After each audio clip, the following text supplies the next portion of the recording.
Do you sometimes struggle with your classroom management? You've heard about classroom contracts but don't know where to start? Is there one contract or are there different types?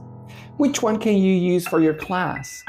If you want answers to these questions, this video is for you. Hello and welcome to my YouTube channel, Learning Together with Robert. If this is your first time visiting me, thank you for being here. And if you're back, thank you very much for your support, because without you, this wouldn't make any sense. If you haven't subscribed, why not do it now and give us a like? Those of you who have been here already, you can fast forward to the main part of the video. I just want to say hello to my new visitors. I'm Robert Martinez, and I've been an English language teacher since 1994 and a teacher educator and language assessment specialist for almost 20 years now. It's been an incredible journey, having lived and worked in 9 different countries. I'm a self-taught tutor and assessor, online moderator, a full-time director of studies, and a tutor on the IHCYLT course, teaching English to young learners and teenagers, and I enjoy being in the classroom both face-to-face and online. If you want to know more about my professional background, experience, and qualifications, I've put a link to my LinkedIn profile and a link to a video cartoon version of my CV to jazz things up in the description box below, so feel free to check them out. Hi there.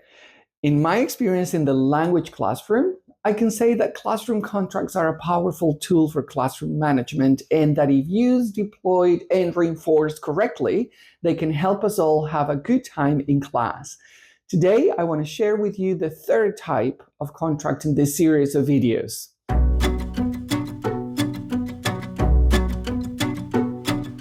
Let's talk about the mutual goals contract. Do you know what it's all about? I'll give you a few seconds to see if you know them or have a guess. Write down your ideas so you can compare afterwards, and you can pause the video now.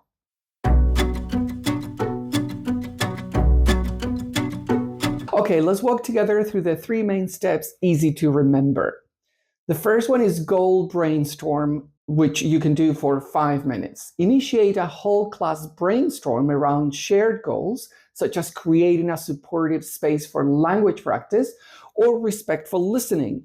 Prompt them to think about actions that align with these goals.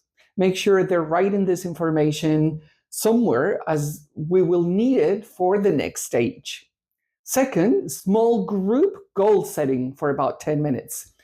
In small groups, have students choose 2 or 3 goals from the brainstorm and identify behaviors for each. For example, listening respectfully or asking questions about new vocabulary and when to do it. Monitor as they do this to ensure they're being realistic and also concrete enough. We're checking here the expected behaviors are clear and achievable. And third, the class goals agreement for about 5 minutes. Together, narrow down to 3 or 5 key goals and behaviors to post in the classroom, using their input as the foundation. They write them up on the whiteboard and use it as a draft space so that when a final decision has been made, it is easy then to copy the agreed points down in their notebooks. Also, making a poster for display is a good idea. I once had 3 different groups create their own poster of the same contract, and we display them on the classroom walls. This gives them a sense of ownership. Let's talk about follow-up strategies, which in my humble opinion are as important as the contract itself. Ensure there are goal revisit discussions, so dedicate a few minutes once every 2 or 3 weeks, whenever you think necessary, to discuss how the class is meeting these goals and make adjustments as needed. If we don't do this, this contract will be simply forgotten, and the whole purpose of having one is defeated. Offer the possibility to have goal badges or stars, for example.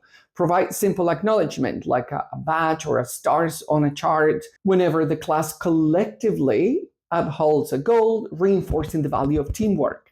I know this is controversial, as many teachers don't like them, and I agree that they don't always work. So use them at your own discretion, and above all, if you believe in them. I have used them usefully a few times, and I've also seen them not work for some classes. So I think this depends very much on the class spirit and how you introduce them and handle them. Carry out peer surveys. That's another strategy. After a month or so, have students fill out a brief anonymous survey about how well they feel the goals are being met, sharing and discussing results together. This is really useful and can shed light on important issues too. Okay, that's it for now. If you want to explore more ideas and ways to use contracts in class, don't miss the next videos in this series. Well, we've come to the end, but I'll be sharing more exciting videos, so stay tuned and subscribe. Do let me know in the comments box if you have any special requests, and I'll try to make a video about them. That'll be exciting, don't you think? I'll make sure I'll give you a shout in the video. Do share this video with your friends, and can I ask you a favor? Hit the like button so that more people can see this video. Bye for now, and remember, learning is fun, and you don't have to do it alone. So let's learn together with Robert.